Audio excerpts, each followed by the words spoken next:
Baik, terima kasih kepada kelompok 5. Baiklah, kami dari kelompok 6 akan menjelaskan materi tentang makna dan cara mendapatkan pengetahuan. Materi pertama akan dijelaskan oleh Intan Aulia Rahmi. Kepada Intan, kami persilakan. Baik, terima kasih moderator. Materi pertama mengenai pengertian pengetahuan. Di sini ada menurut para ahli, yang pertama, pengetahuan merupakan suatu tindakan dari manusia dikarenakan adanya stimulasi dari lingkungan yang menggunakan alat indera untuk mengamati suatu objek tertentu menurut Siti tahun 2018. Kemudian, pengetahuan adalah sebuah pemahaman yang kita dapat setelah mengetahui sesuatu yang diamati melalui alat indera, terutama dengan mata dan telinga, menurut Noto Atmojo tahun 2010. Kemudian, pengetahuan yaitu seluruh hal yang dipahami oleh manusia terhadap suatu objek yang didapati melalui rasional dan pengalaman menurut Surya Sumantri tahun 2010. Terakhir, pengetahuan merupakan hasil dari kegiatan manusia yang menyertakan semua keyakinan berupa kesadaran menghadapi suatu objek menurut Siti Fajrani tahun 2016. Next. Kemudian, pengetahuan adalah semua hal yang berasal dari observasi pikiran manusia, mengutamakan pengamatan dan alat indera karena dipengaruhi oleh faktor lingkungan menurut Darmawan 2016. Jadi, berdasarkan penjelasan di atas dapat disimpulkan, pengertian pengetahuan adalah segala sesuatu yang diketahui oleh manusia dengan menggunakan alat indera, baik itu diperoleh dari pengalaman atau lingkungannya. Sekian penjelasan materi dari saya kembalikan kepada moderator. Baik, terima kasih. Materi selanjutnya, cara memperoleh ilmu pengetahuan akan dijelaskan oleh Sherin. Kepada Sherin, kami persilakan.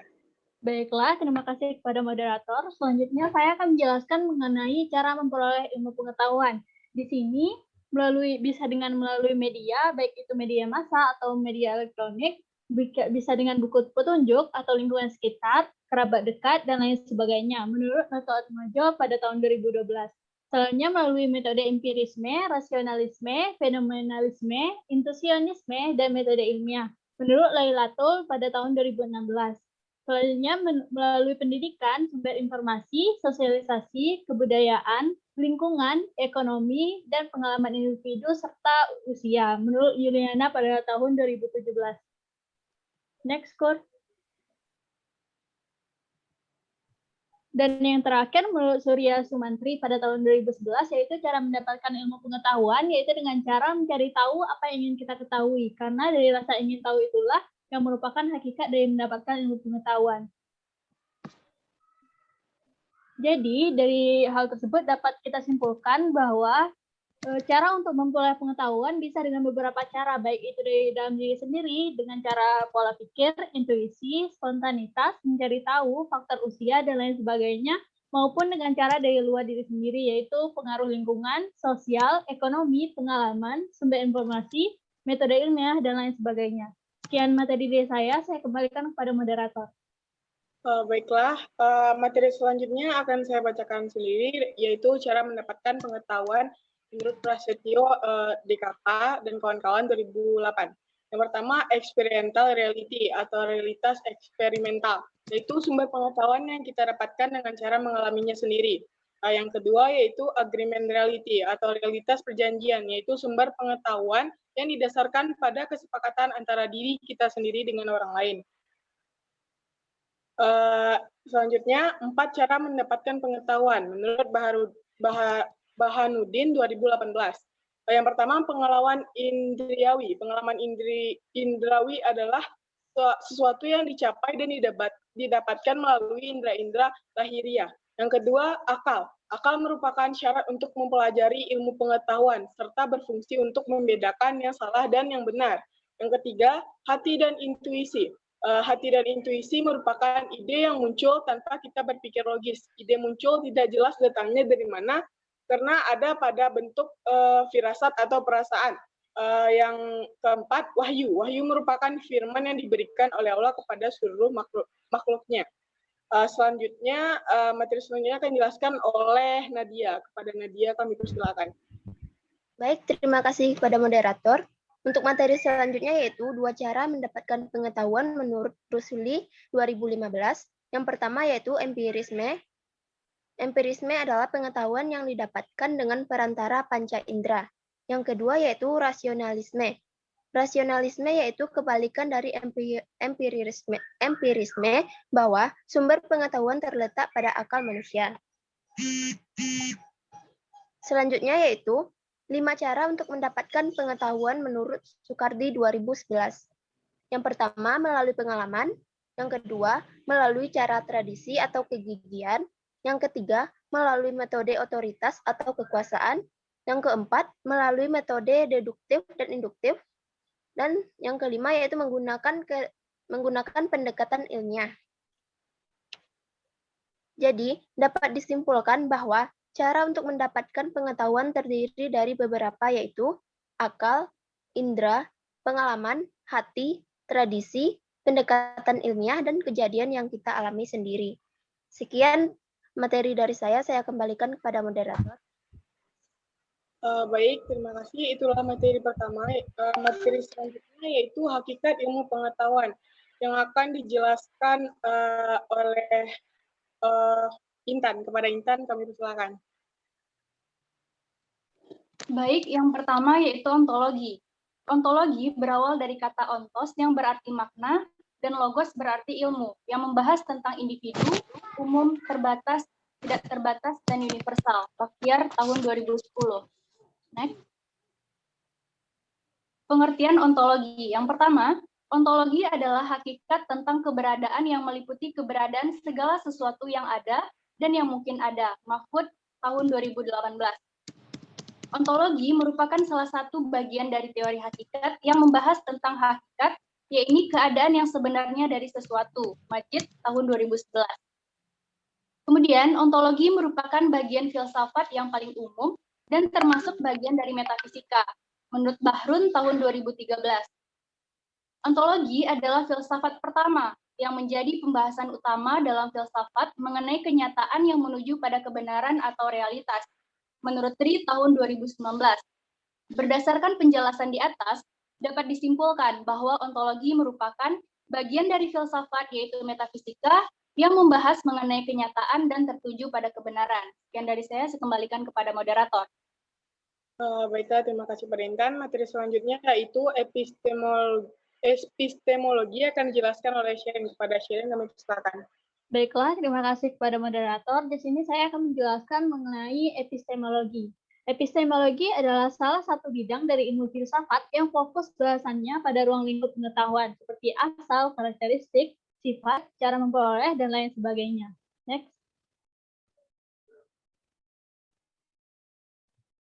Kata epistemologi berasal dari bahasa Yunani episteme atau pengetahuan dan logos atau ilmu, yaitu salah satu cabang filsafat yang mempelajari dari mana ilmu itu berasal, sifat ilmu pengetahuan, karakter, dan macam-macam ilmu pengetahuan, menurut Santosa tahun 2015 pada halaman 47.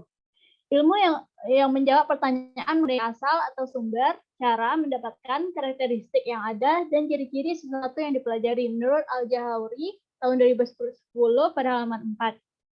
Epistemologi adalah ilmu yang mencari tahu hal yang berkaitan dengan asal-muasal, sifat, karakter, jenis pengetahuan, dan serta keterkaitannya dengan kebenaran dan keyakinan. Menurut Blackburn, tahun 2013, halaman 286. Fokus perhatian epistemologi yaitu pada ruang lingkup pengetahuan. Pertanyaan-pertanyaan yang dicari tahu itu seputar apa pengetahuan itu, bagaimana pengetahuan bisa diketahui, dan lain sebagainya. Sekian dari saya kembalikan kepada moderator. Baik, terima kasih kepada Sherin. Materi selanjutnya yaitu hakikat ilmu pengetahuan aksiologi yang akan saya bacakan sendiri. Aksiologi merupakan bagian dari filsafat ilmu yang menekankan pembahasannya di sekitar nilai, guna atau manfaat suatu ilmu pengetahuan menurut Juhari tahun 2019. Yang kedua, aksiologi merupakan cabang filsafat yang mempelajari nilai sehingga seseorang dapat mengetahui berbagai macam nilai yang ada dan bermanfaat untuk dirinya. Menurut Sadulo 2014. Yang ketiga, aksiologi sebagai cabang filsafat yang membahas nilai baik dan nilai buruk, indah dan tidak indahnya, berkaitan dengan pendidikan, karena nilai akan selalu dipertimbangkan atau akan menjadi dasar pertimbangan dalam menentukan tujuan pendidikan, menurut Subagyo 2015. Yang terakhir yaitu aksiologi adalah salah satu cabang filsafat yang memiliki kajian dalam menganalisis definisi nilai atau segala hal yang bersangkutan dengan nilai menurut Sirojudin 2020. Selanjutnya, pengertian dasar keilmuan, yaitu yang pertama fakta. Fakta adalah data atau informasi yang terjadi dalam kehidupan nyata, yang dapat dibuktikan kebenarannya menurut Rohmadi 2012. Yang kedua adalah konsep. Konsep yaitu ide atau gagasan yang diambil dari cerita atau pengalaman yang bersangkutan menurut Sandra 2018. Yang ketiga yaitu prinsip. Prinsip dan hukum dibentuk oleh fakta atau fakta-fakta dan konsep atau konsep-konsep menurut Sutrisno 2011. Baiklah, selanjutnya akan dijelaskan oleh Nadia. Kepada Nadia, kami persilakan. Baiklah, terima kasih kepada moderator. Untuk lanjutan dari pengertian dasar keilmuan yaitu yang keempat, teori. Teori adalah proses mengembangkan sebuah ide-ide agar mempermudah kita dalam menjelaskan suatu peristiwa dapat terjadi, menurut Richard 2008. Yang kelima yaitu hukum. Hukum adalah suatu hubungan yang menyebabkan adanya kewajiban untuk menghargai atau menghormati hak milik orang lain, menurut Tobing 2015. Jadi kesimpulannya yaitu bahwa dasar keilmuan yang mana terdiri dari fakta, konsep, prinsip, teori, dan hukum saling berkaitan satu sama lain, di mana fakta adalah sesuatu yang benar-benar terjadi dan konsep merupakan ide yang mempersatukan fakta-fakta. Sedangkan teori merupakan hasil dari sebuah ide yang dikembangkan sehingga menghasilkan sebuah prinsip yang dijadikan pegangan, dan hukum adalah sebuah aturan atau kewajiban yang dijalani untuk menghargai hak milik orang lain. Sekian materi dari saya kembalikan kepada moderator. Baik, itulah materi yang dapat kelompok 6 sajikan. Kalau ada teman-teman yang ingin bertanya, dipersilakan. Kami membuka 3 pertanyaan terlebih dahulu. Izin bertanya, moderator. Baik, kepada Indah Kurniawati dipersilakan. Baik, terima kasih kepada moderator yang telah memberi kesempatan saya untuk bertanya. Di sini saya ingin menanyakan apakah filsafat dengan ilmu saling berkaitan. Sekian pertanyaan dari saya kembalikan kepada moderator.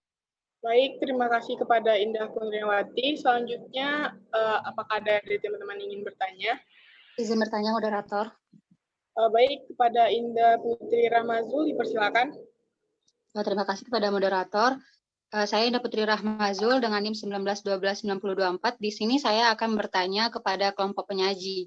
Syarat-syarat apa saja yang harus dipenuhi suatu pengetahuan agar bisa dikatakan sebagai ilmu dan dikatakan juga sebagai ilmiah? Terima kasih. Baik, terima kasih kepada Indah Putri Rahmazul. Selanjutnya, pertanyaan terakhir, dipersilakan. Izin bertanya, moderator. Baiklah, kepada Ayuni Eka Putri, dipersilakan. Baik, saya Ayuni Eka Putri dengan NIM 19129198. Pertanyaan saya yaitu faktor apa sajakah yang mempengaruhi anak untuk meningkatkan pengetahuan? Sekian, terima kasih. Baik, terima kasih kepada Ayuni dan teman-teman yang lainnya. Pertanyaan teman-teman akan kami jawab di forum e-learning.